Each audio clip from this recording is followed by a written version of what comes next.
Hello and welcome back to another LeetCode video. Well, actually, this one is not about LeetCode per se, but this is about how I guess, record and process my videos and how I upload them to YouTube and what I do in between with AI to generate the thumbnails and the descriptions and the titles and so forth. So typically what I do is I just record my video in OBS on a second machine, and what I'll end up with is a list of files, and typically I just name them by whatever the LeetCode problem number is. And the first step is then adjusting the file names so that they become titles for the YouTube videos later. Another step is to generate the descriptions for each video, and then finally to generate the thumbnails.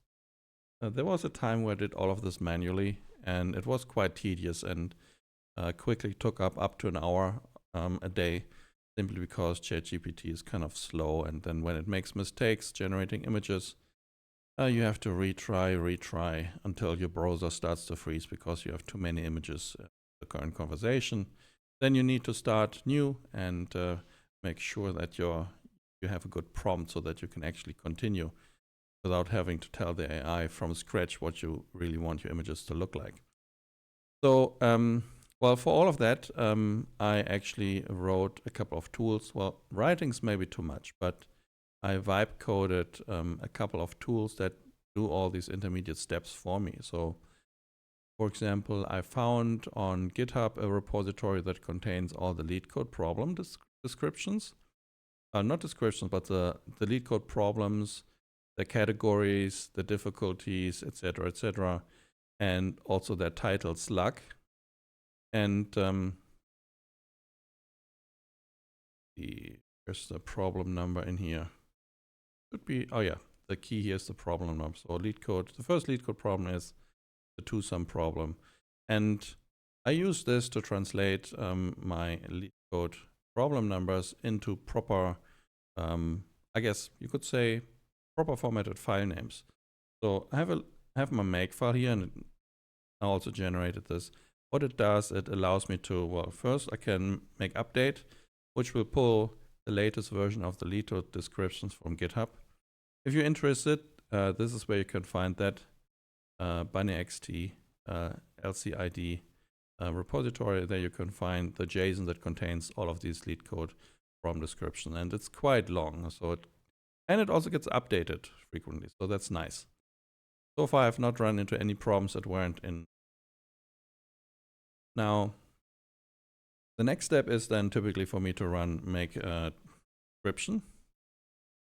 Here you see, you can make the descriptions, and what that does is first, it generates, it fixes all of the file names, and you can see right now, all of them were updated. Did that right away. And the format that I have here is pretty much the same format that you see in the video titles on YouTube on my channel. You have the LeetCode number, you have the title, you have the difficulty, and you have some hashtags that describe, the topics of that problem that it touches on. The same ones that you also see on LeetCode itself. And then it starts to generate the descriptions by making calls to the OpenAI ChatGPT API. And you can now see that we've generated for every problem a description file, and we can also look into those files. Descriptions.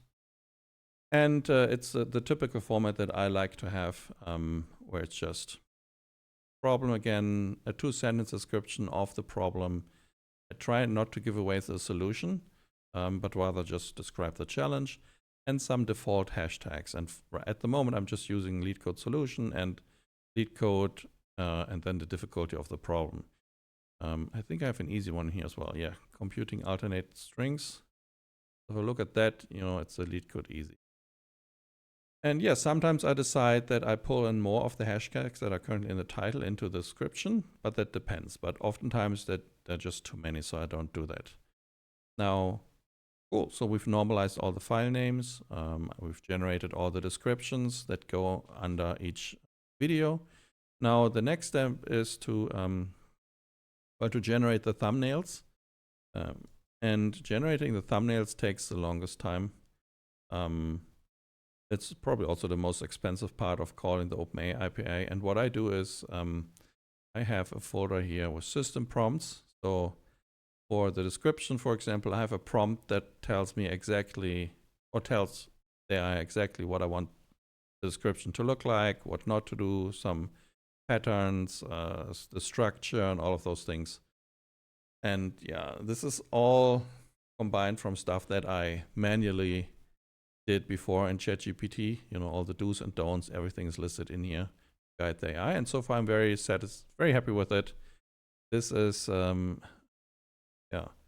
this is partly vibe coded. I basically only added the instructions, what structure to the prompt, and all those things, and make sure everything's in there that I said. And for generating the images, I have 3 different prompts. So depending on the difficulty, I give it an example image.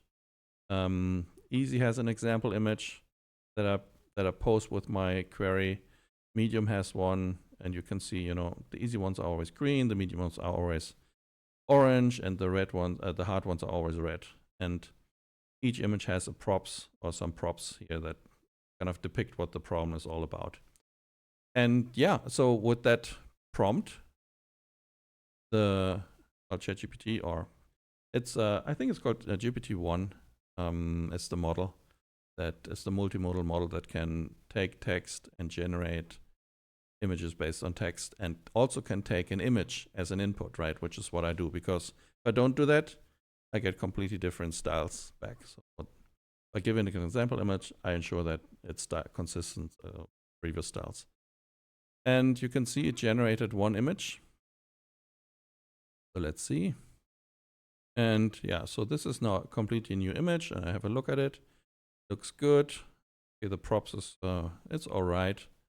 Letter tile possibilities. So we have letters as tiles. That's nice. And it's medium problem. That's why it's orange. So that worked well as well. And but coming back to the prompt, if oftentimes in ChatGPT, I realize that I can generate an image, but then something's wrong. So what I do is I always follow it up with a quality analysis prompt where it basically judges its own output. Turns out it's really good at doing that. And when it finds something is not quite right, I just send it a retry prompt where it says, based on the feedback that the quality check failed with reason blah, blah, blah. And those are inserted by the script. Please rework the thumbnail. And that typically does it. So that works quite well.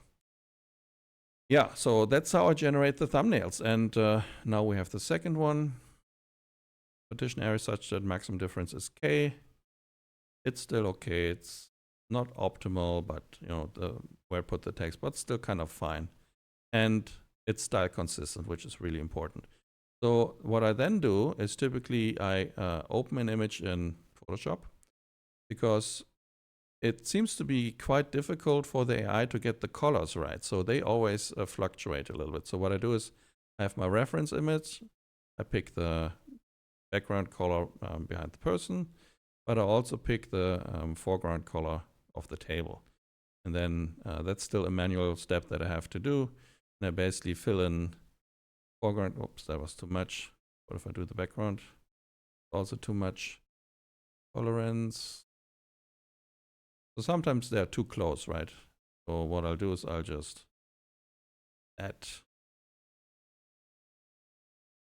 change the foreground color. And I will do the same for the color on the background that is above the table. And this is kind of tedious sometimes. Do I miss anything? Maybe this. Oh, I don't have to click everything after that. Oops. Right.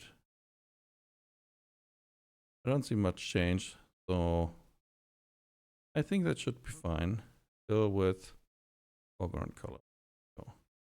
So that image is now ready. So what I'll do is I will export this and I will save this as a JPEG. And then I'll close that image. I'll save it.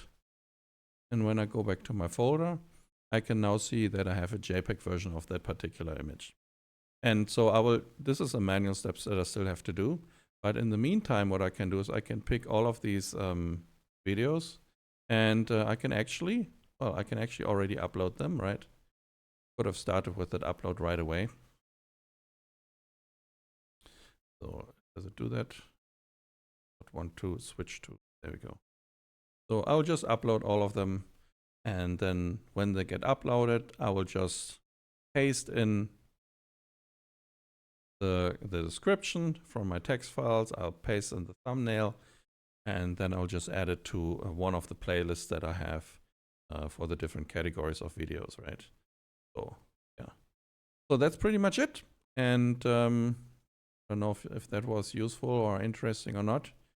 I thought I'd just make another video.